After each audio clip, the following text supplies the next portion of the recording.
ये कहानी शुरू होती है एक पुराने समय से, जब घने जंगलों के बीच एक छोटा सा गांव बसा हुआ था। गांव का नाम था वीरपुर।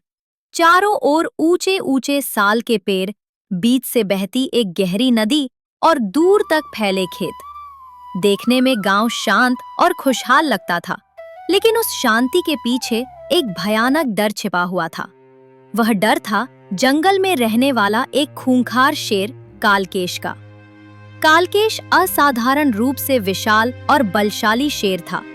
उसकी दहाड़ इतनी डरावनी होती कि सुनते ही बच्चों की चीख निकल जाती और बड़े बड़े आदमी भी कांप उठते।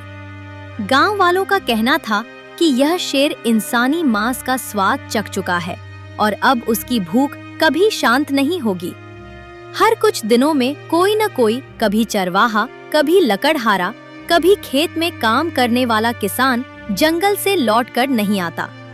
वीरपुर के लोग मान चुके थे कि कालकेश उनकी मृत्यु का देवता बन चुका है। सूरज ढलते ही गांव में सन्नाटा छा जाता। दरवाजे बंद हो जाते, दिए बुझा दिए जाते और कोई भी अकेले जंगल की ओर जाने की हिम्मत नहीं करता। उसी गांव में रहता था एक साधारण सा लकड़हारा माधव। दुबला पतला शरीर, कंधे पर कुल्हाड़ी और चेहरे पर अजीब सी शांति। माधव बाकी गांव वालों से अलग था। वह शेर से डरता जरूर था, लेकिन डर के आगे झुकता नहीं था। उसकी पत्नी सरिता उसे बार बार समझाती, जंगल मत जाया करो, शेर तुम्हें खा जाएगा। माधव हल्की मुस्कान के साथ कहता, जब तक मैं जंगल में हूँ, शेर गांव में नहीं आएगा। हालात बिगड़ते चले गए और गांव के बुजुर्गों ने पंचायत बुलाई। किसी ने कहा शेर को मार दो, किसी ने कहा गांव छोड़ दो, लेकिन कोई रास्ता नहीं निकला। उसी रात माधव देर तक जागता रहा।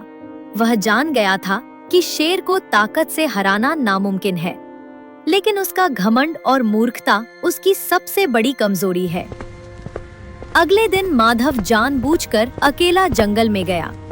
झाड़ियों में हलचल हुई, सुनहरी आंखें चमकी और सामने आ खड़ा हुआ कालकेश। शेर गर्जा। माधव ने डर छिपाते हुए सिर झुकाया, हे वनराज, मैं आपकी सेवा में हाजिर हूँ। कालकेश चौंका, सेवा? मैं आपके लिए शिकार लाया करूंगा, आपको मेहनत नहीं करनी पड़ेगी। घमंड में डूबे शेर ने प्रस्ताव मान लिया। दिन बीतते गए। माधव कभी बकरी, कभी सुअर, कभी खरगोश शेर को देता। कालकेश आलसी और घमंडी होता गया। एक दिन शेर बोला, माधव, आज मुझे एक आदमी चाहिए।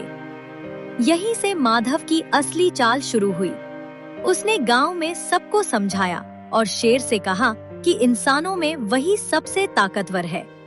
अगर शेर उसे हरा दे तो उसे खाने का हक होगा।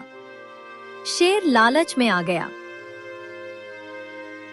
शेर को जंगल की नदी की खाई के पास ले गया। माधव बोला, नीचे मेरा सबसे बड़ा दुश्मन है। कालकेश ने नीचे देखा और पानी में अपना ही प्रतिबिंब देख लिया। घमंड में अंधा शेर दहाड़ा और छलांग लगा दी और नीचे गिर गया, और कालकेश हमेशा के लिए खत्म हो चुका था। वीरपुर हमेशा के लिए आजाद हो गया। गांव वालों ने समझ लिया कि असली ताकत शरीर में नहीं, बुद्धि में होती है। और माधव, वह फिर से वही साधारण लकड़हारा बन गया, बस अब डर के बिना।